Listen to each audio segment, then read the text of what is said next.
Guys are excited. What kind of a challenge does Johnson present to you?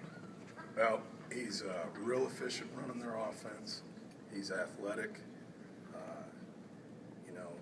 I mean, he's a good player. He's good with his feet. He can beat you with his arm. So we'll have to play well. Their back's good. I mean, they're a good team. They won 10 games. What was the past week like for you watching Aaron back up all those awards and honors and stuff? It's awesome. It couldn't happen to a better guy. You've heard me say it all year, Sam. He works so hard in practice and works so hard in the offseason. He kind of built himself to be in the situation he was in. So I'm super proud of him, super happy for him, and I think it's well-deserved and he earned it. How good is that for his teammates to see him be recognized for his hard work? Outstanding. Anytime a guy, he's a great example. Anytime that your best player is also your hardest worker, it sets a great standard for everybody else, especially the young guys. It's awesome. We've kind of talked about, he's made so many plays this year. We've kind of talked about the ones that stuck out, either the Duke play with the running back, Sure. the quarterback, or the blocked extra point. What play sticks out to you? I mean, is there one play that you look at this season and say, that's him, that's what he did this year? The Georgia Tech game, because as you guys know, it's so hard for a defensive lineman against an option team to be that disruptive. And it's not one particular play in that game. I mean, he made a bunch of plays. But that game in particular, it was impressive. And, I had a couple retired coaches that I know and I've worked for before call and say, hey, I've never seen that happen to an option team, because those old guys like watching the option stuff more than anything. But that game in particular, I think that's his most impressive, in my opinion, his most impressive game. It's kind of why those options offenses exist, right? To run away from the tackles, right? Is that? Yeah, and to cut them, chop them. I mean, they do a bunch of different stuff, which is why it was so impressive what he did in that game. Talk about the progress you was made going all the way back to the spring, where you are now, things you most proud about it, happy about it. The biggest thing is just the expectation. You heard me over and over again, and I sound like I know I sound every time I come in here like a tape recorder, but you heard over and over again at the beginning of the year about just being relentless to the ball, leveraging the ball, tackling, and I think guys have truly bought into that. I'm gonna take it the negative way a little bit. We didn't play up to our expectation on defense in the Miami game, and two things, Jerry. One, you could tell that guys truly were disappointed and irritated with themselves.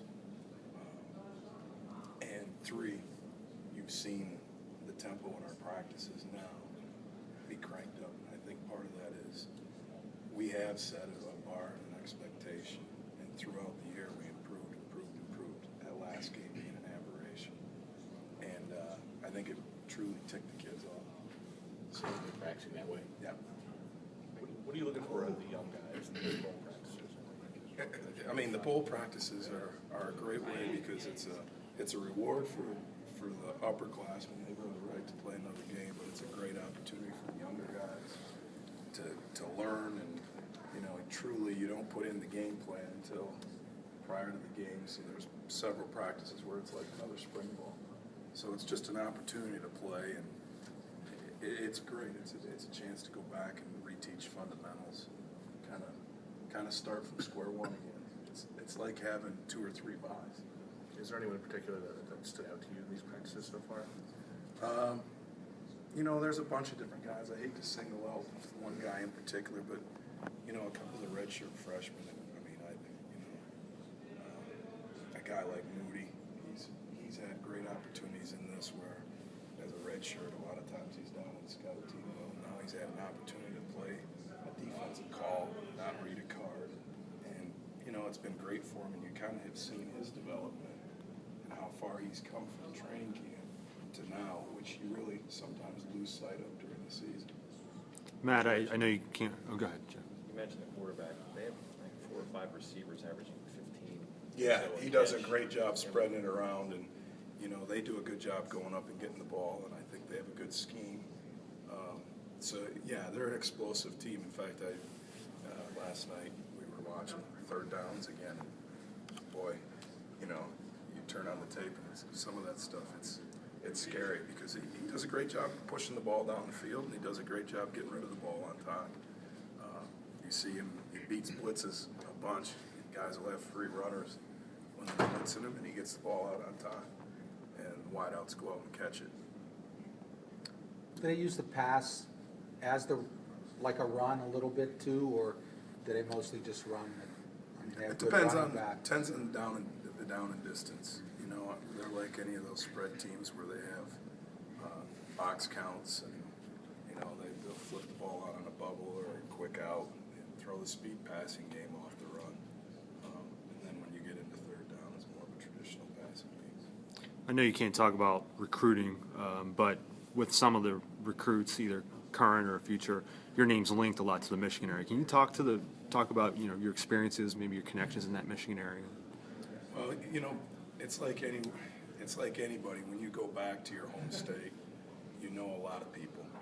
Okay, so that opens doors for you. You know a lot of the high school coaches. You know who to trust, who not to trust, and even the ones that you may not have known, you might know somebody that knows them.